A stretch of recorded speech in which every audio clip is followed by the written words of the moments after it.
Gurizada, o negócio é o seguinte, neste vídeo eu me proponho a debater sobre quem foi o maior carrasco do Grêmio em clássicos grenais. Quem foi o colorado que mais tirou o sono dos tricolores nesta rivalidade centenária. No começo da semana eu fiz um vídeo aqui também repercutindo um debate que tivemos no Donos da Bola sobre quem foi o maior carrasco do Internacional. Que gremista mais tirou o sono dos colorados? E agora é a pergunta inversa. Antes eu quero te convidar para que você se inscreva no canal, dá o teu like e vem para cá para conversar sobre futebol e principalmente sobre dupla Grenal comigo. Dá essa força, te inscreve no canal do Menegas e vem para cá. Pode divergir, fica à vontade, de forma saudável e equilibrada, não tem problema algum. Se concordar, melhor ainda, e se deixar o teu like, eu fico ainda mais feliz. Pois então, quem foi o maior carrasco do Grêmio nessa histórica rivalidade Grenal? Quem foi o jogador do Internacional que mais desconfortou os gremistas? O Donos da Bola debateu isso, Donos da Bola na Band TV, de segunda a sexta-feira, ao 12h30, e inverteu o debate do começo da semana. Agora a pergunta é, quem foi o maior carrasco do Grêmio em clássicos grenais? Nós elencamos 4 alternativas. E não foi fácil, não foi de comum acordo, não. É difícil que você chegue apenas a 4 nomes. Nós elencamos ali Escurinho, Índio, zagueiro colorado, de participação efetiva em clássicos, o Fabiano, ponteiro direito, do célebre 5-2, e também o argentino Andrés D'Alessandro. Não foi fácil. O Escurinho, por exemplo, foi um jogador decisivo em clássicos grenais. Seja começando as partidas e principalmente entrando no finalzinho dos jogos, decidiu ou empatando ou dando a vitória ao Internacional muitos grenais dos anos 70. Seria a minha segunda alternativa. Se pegassem os gols somente a partir do segundo tempo, dos 40 minutos do segundo tempo, o Escurinho ganharia disparado. Eu quero lembrar que aqui não é simplesmente pegar quem fez mais gols, quem tem a melhor média de gols, que é um aspecto interessante nessa comparação. Quem fez mais gols, quem tem a melhor média, eu acho que pode ser um critério de avaliação, mas não basta isso. Tem uma outra representatividade e o Escurinho entendeu isso muito bem. O Escurinho era decisivo em grenais e seria o meu segundo voto. O Índio tem 6 gols em clássicos grenais. Ora, para um zagueiro, marcar 6 vezes contra o rival é representativo. O Índio incomodou muito aos gremistas. O Fabiano tem 2 momentos emblemáticos. Primeiro, em 97, o super time montado pelo Filipão, já nas mãos do Evaristo de Macedo, Grenal decisivo no estádio Beira-Rio, o Inter campeão ganha de 1-0, gol do Fabiano, um passe do Enciso. Aquela vez que o João Paulo Medina, que era coordenador técnico do Inter, fez ele simular uma lesão num treinamento um dia antes do Grenal. Aliás, eu estava no Beira-Rio naquele treinamento, e ele ficou dúvida, foi pro jogo como dúvida, jogou e fez o gol do título. E o D'Alessandro, por tudo que representa nesses últimos anos, que tem uma biografia também muito vinculada à história do Grenal. Eu já vou falar um pouco mais sobre isso. Eu quero elencar aqui também outros nomes. Valdomiro.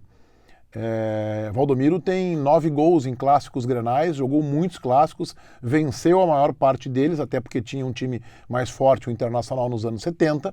Então o Valdomiro deu um título dentro do Olímpico, 2-1. Ele fez 2 gols, superando a zaga gremista. O time do Inter não era tão qualificado, chegou desmanchado. O Inter é treinado pelo Claudião Duarte. O Valdomiro fez os 2 gols do título do Internacional dentro do Estádio Olímpico. Nilmar tem uma média de gols impressionante. Ele disputou 16 clássicos, eu estou com os dados do nosso plantão matemático Paulo Pires, o melhor deles todos. 16 jogos, 7 gols, uma média de 0,44. É impressionante a média do Nilmar, ele tem quase 1 gol por Grenal, 0,44, é uma média realmente muito alta. Tem o Geraldão que começou no Grêmio não, primeiro vem para Porto Alegre para jogar no Grêmio, depois no ano seguinte, 82, vai jogar no Internacional e decide um campeonato gaúcho com 2 grenais, o Grêmio com um goleiro, o baita goleiro Emerson Leão.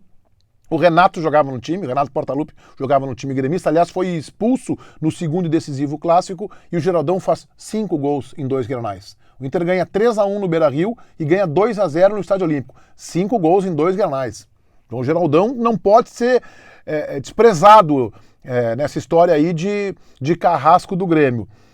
Elias Figueroa, o maior zagueiro que eu vi jogar, com gols em Grenal, gols de cabeça, com lances muito fortes do Figueroa, com participações muito ativas, e se não estou enganado, o Figueroa perdeu apenas um clássico. Eu estava nesse clássico, foi no Beira-Rio.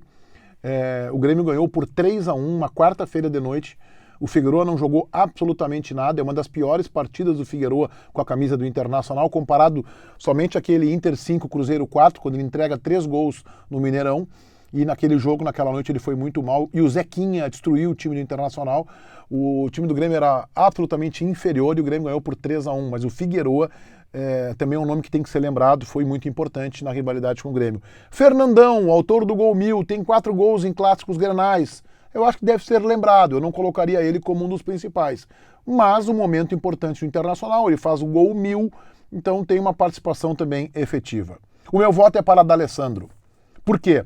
Porque o D'Alessandro, como raros jogadores na dupla Grenal, entendeu muito bem o significado desta rivalidade, que é uma rivalidade municipal que é transformada numa das maiores rivalidades do mundo inteiro. E o mundo reconhece o Grenal como uma rivalidade que eu acho que em alguns momentos ultrapassa a fronteira do razoável. O D'Alessandro, a história é conhecida, quando vem para Porto Alegre, fala com alguns argentinos que aqui jogaram, fala com alguns dirigentes, e o resumo da história que ele ouve é o seguinte: não, o Internacional é um time grande, é um time que está num grande momento, é um campeão do mundo, ele veio para cá em 2008, é um campeão da América e quer manter essa trajetória, mas tem um aspecto do futebol do Rio Grande do Sul que você tem que entender. E foi quase unânime esses conselhos que partiram primeiro de Fernando Carvalho, mas de jogadores, ex-companheiros, companheiros que aqui jogaram ou que aqui estavam.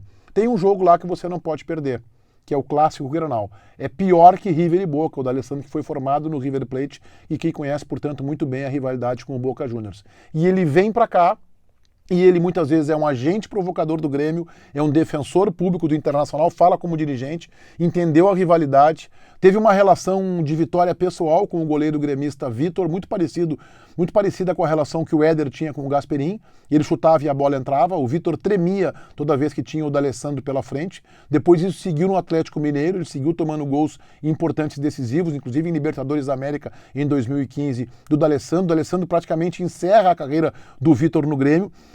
Os números já não são tão bons, porque nos últimos anos o Grêmio vem com uma supremacia. Mas o D'Alessandro tem 35 grenais disputados, 15 vitórias, 11 empates e 9 derrotas. Ele marcou 9 vezes. O D'Alessandro é, desde 2000 para cá, o maior artilheiro em clássicos grenais. Desde 2000 para cá também, porque ele está há 12 temporadas no clube. Mas isso eu estou pegando jogadores do Grêmio e do Internacional. O Luan, por exemplo, marcou 6 gols em grenais. O D'Alessandro, que jogou muito mais, tem 9, é verdade, jogou muito mais clássicos, a média cai. Mas ele tem 9 gols e ele é o artilheiro em clássicos grenais, se a gente pegar desde 2000 para cá. Esse não é o dado mais importante, não é o dado que eu acho mais representativo, e sim por tudo que ele significou nessa rivalidade. Com algumas provocações que ele fez ao Grêmio, respondendo, provocando, cutucando. A história do binóculo, lembra? Foi responder, inclusive, uma provocação lá do Renato, ele respondeu com o binóculo e tal. Então por toda a compreensão que o D'Alessandro tem do clássico, eu acho que ele é. Quando eu falo de todos os tempos, o Carlitos fez mais de 40 gols em grenais, mas eu não vi jogar. Larry Pinto de Faria, que destruía nos clássicos grenais, mas eu não vi jogar. Sempre quando eu faço esse tipo de comparação, de análise, é de 50 anos para cá, é do começo ali dos anos 70, 73, 74, quando eu começo a acompanhar futebol, até os dias atuais. Se pegar esses últimos 50 anos, na minha opinião, D'Alessandro é o maior carrasco gremista nessas últimas 5 décadas. Feitoria, gurizada! Vai, um abraço!